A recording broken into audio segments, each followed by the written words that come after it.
They hung up. I'm doing a film on different animal issues. I'd like to get all sides of the story. And who do you represent? No, I'm not interested in commenting. Sort of been hitting the wall, calling different people. You'll have to call back. I don't think so. I'm sorry. I'll transfer you to the doctor. I was wondering if you might be interested in the interview. No, I don't think there's a good time for this type of interview. First of all, I'm sorry. What are you guys? Would you be willing to give your side of the story? One of those animal rights organizations. Any comment would have to be with my supervisor. I can't say anything. First, the struggle dissolves the deceptive facade and reveals basic evils.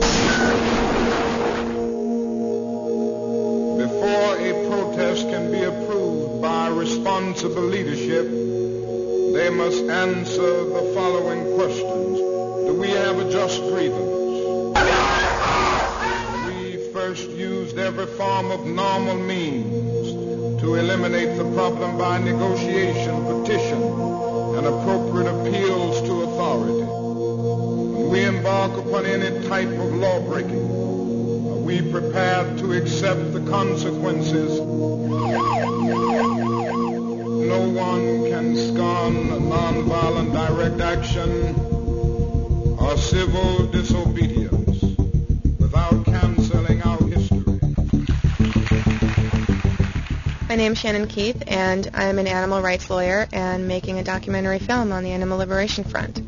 I decided to make a documentary film about those people who speak up for the animals and about those people who break the law to help animals, because we've only seen change happen in our society when laws have been broken.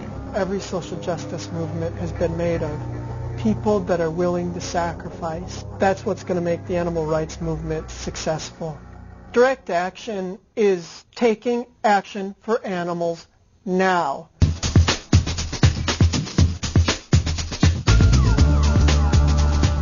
A little guy in the south of England had a rabbit farm with about 1,500 rabbits that he sold to vivisection labs.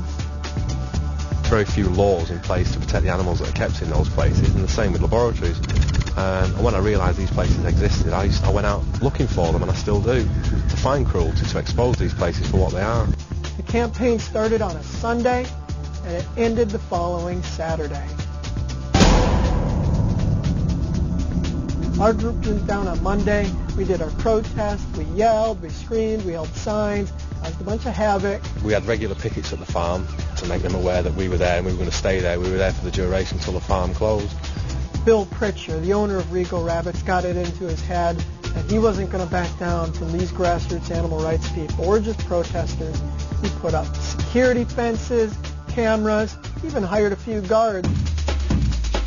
The call went out that night that every group in the country had better show up Friday at 7 p.m. Friday at 7 p.m., you saw direct action in animal liberation and work. I made it my business to do something about it. At least 75 of us descended upon Regal Rabbits. Everybody donned in complete black from head to toe. It was only 6 p.m., 7 p.m. It was still bright out in the middle of the summer. His security gates were ripped open. The security system he had installed ripped out of the walls. People were banging on his doors, his windows. People were on the top of the rabbit sheds, ripping off the tiling to get those rabbits out. His car was overturned. Very effective tactics that have been tried and tested over recent years and proved to be effective. Police cars were zeroing down the road, helicopters overhead, and everybody went running in every different direction. Everybody got away. And the next morning, Saturday morning, Bill Pritchard and Regal Rabbits issued a press release saying, "We're not going to do this. The people that are running the campaign to shut this farm down, come and take every last rabbit from us. We're done." That's animal liberation.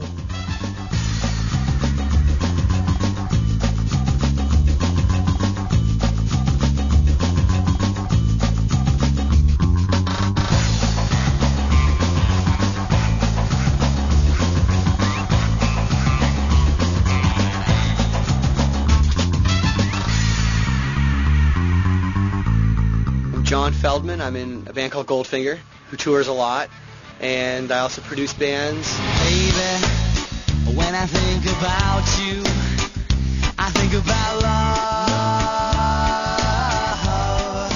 I signed a band called The Used, Story of the Year, written songs with Good Charlotte. You and your love. Do a lot of animal rights activism as well. Writing songs is the kind of most direct way that I have to kind of, use my band as a vehicle to, educate people on animal rights. I didn't ask you to take me from here. I didn't ask to be broken. Most of our fans are, 17 to 21, that kind of, they're young. And they go home and have their little dogs and cats that they're part of their families, but then they go and eat bacon and ham and hamburgers and stuff, and they don't make that connection between I pet this one and this one I eat and has the most brutal life you can ever imagine in the factory farm. So free me. I just want to feel what life should be.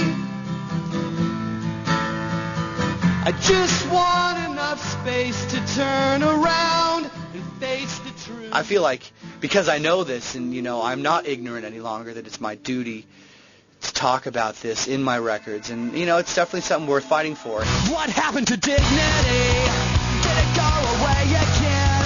Just like some worn-out trend. Will I still defend emotions? What happened to honesty? I'm not fucking around here, This is about saving lives, and this is what I believe. I still defend devotion.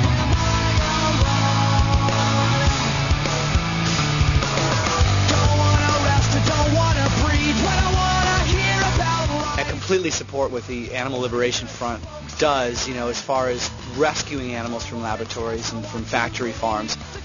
The Animal Liberation Front, these people are my heroes that are risking their own freedom, to save lives.